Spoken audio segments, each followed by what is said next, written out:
حسد ایک ایسا جذبہ ہے جو دوسروں کا تو کچھ نہیں بگاڑتا لیکن آپ کا سکون غارت کر دیتا ہے۔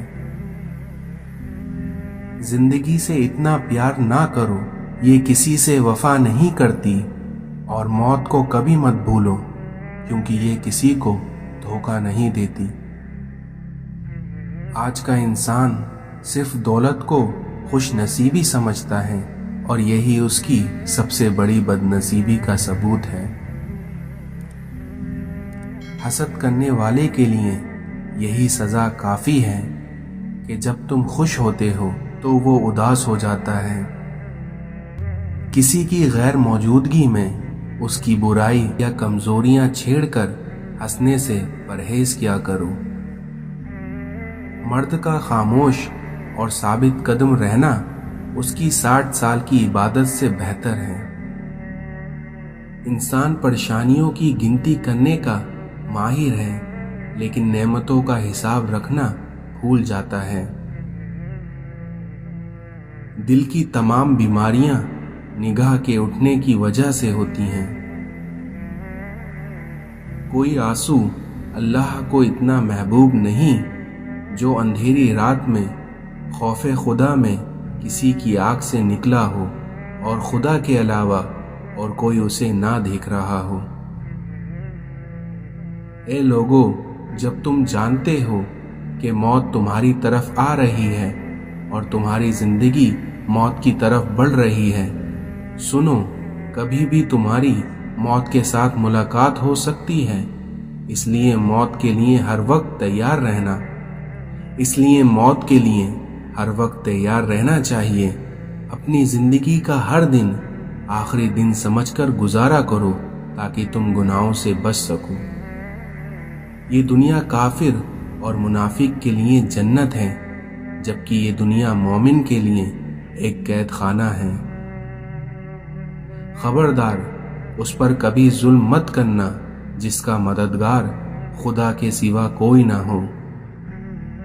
اس خدا پر بھروسہ کرو جو تمہاری نافرمانیوں کے باوجود تمہارا رزق بد نہیں کرتا۔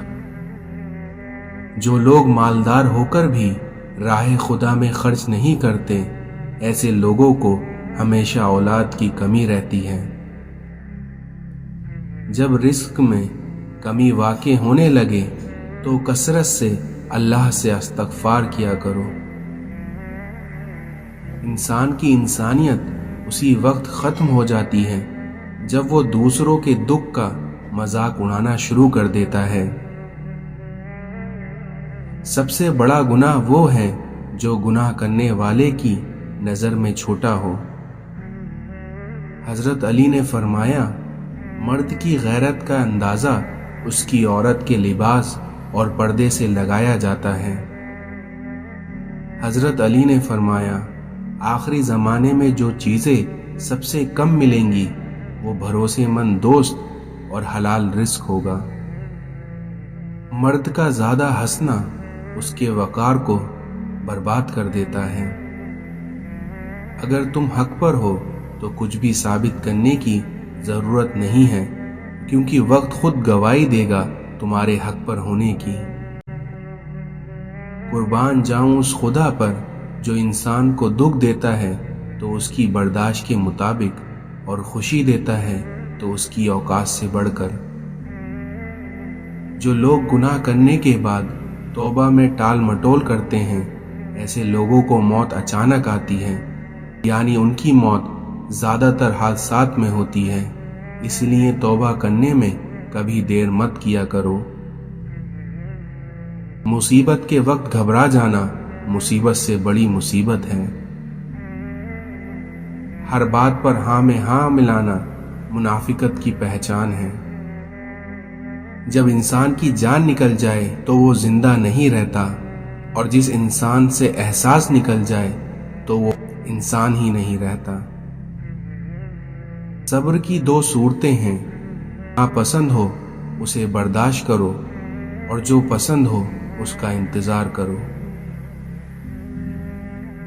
یا اللہ، ہمیں اچانک موت سے بچانا اور موت سے پہلے مغفرت مانگنے کی توفیق عطا فرمانا۔ جو ہمارے حق میں بہتر ہے بس وہ عطا فرما، اور جو نہیں بہتر ہے اس کی سوچ سے بھی محفوظ فرما۔ نصیب کا لکھا مل کر ہی رہتا ہے، کب کہاں اور کیسے یہ صرف اللہ ہی جانتا ہے۔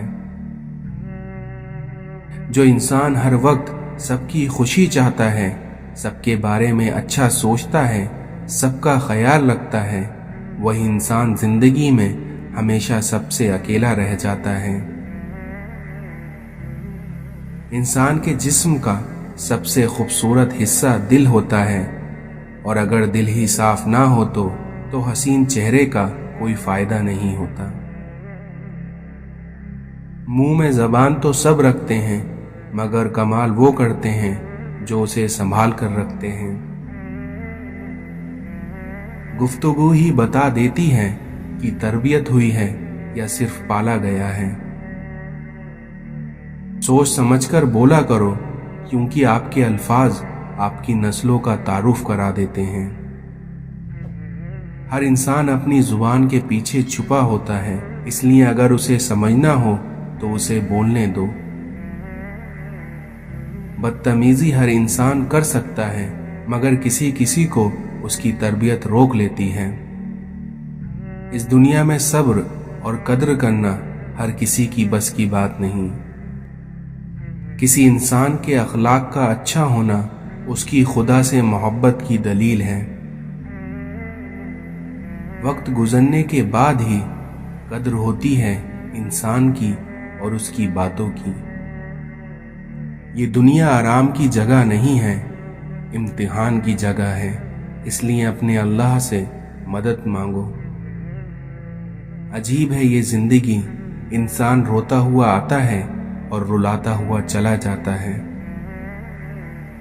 الحمدللہ جو بھی ملا بہترین ملا، اور جو نہ مل سکا اسی میں بہتری تھی۔ زندگی آسان کسی کی بھی نہیں ہوتی، بس اپنی اپنی اداکاری ہوتی ہے۔ کوئی جھیل لیتا ہے اور کسی میں برداشت کرنے کی طاقت ختم ہو جاتی ہے۔ بغیر لباس آئے تھے اس جہاں میں، بس ایک کفن کے خاطر اتنا سفر کرنا پڑا۔